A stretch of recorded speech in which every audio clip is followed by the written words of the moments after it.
జై హనుమాన్ సినిమాను అనుకున్న టైంకి రిలీజ్ చేసేలా లేరు. ఈ సంక్రాంతికి హనుమాన్ సృష్టించిన హంగామా అంతా ఇంతా కాదు. దెబ్బకు టాలీవుడ్ రికార్డులన్నీ బద్దలయ్యాయి. ప్రపంచవ్యాప్తంగా ఈ చిత్రం 400 కోట్ల వరకు కొల్లగొట్టింది. దీంతో జై హనుమాన్ సినిమాను మరో స్థాయిలో ప్లాన్ చేస్తున్నాడు ప్రశాంత్ వర్మ. ఇందులో భాగంగానే చాలా ప్రాజెక్టులు ఒకే టైంకి జరుగుతున్నాయి.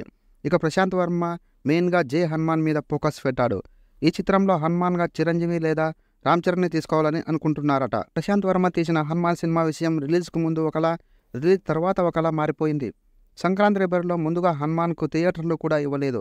చిన్న చిత్రమని దిల్ రాజు వంటి వారు చిన్న చూపు చూశారు. గుంటూరు కారంకి ఎక్కువగా థియేటర్లు ఇచ్చారు.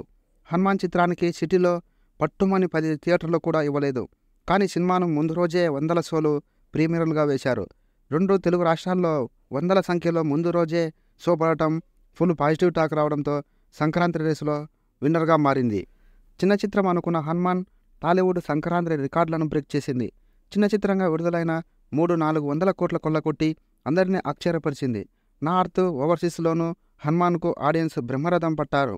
హనుమాన్కు సీక్వెల్గా జై హనుమాన్ వచ్చే ఏడాది సంక్రాంతికి విడుదల చేస్తామని ప్రశాంత్ వర్మ చెప్పిన సంగతి అందరికీ తెలిసిందే.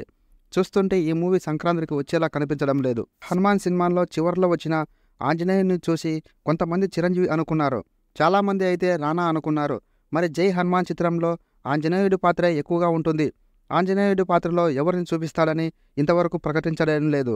తాజాగా నిర్మాత నిరంజన్ రెడ్డి భార్య మాట్లాడిన మాటలు నెట్టింట్లో వైరల్ అవుతున్నాయి.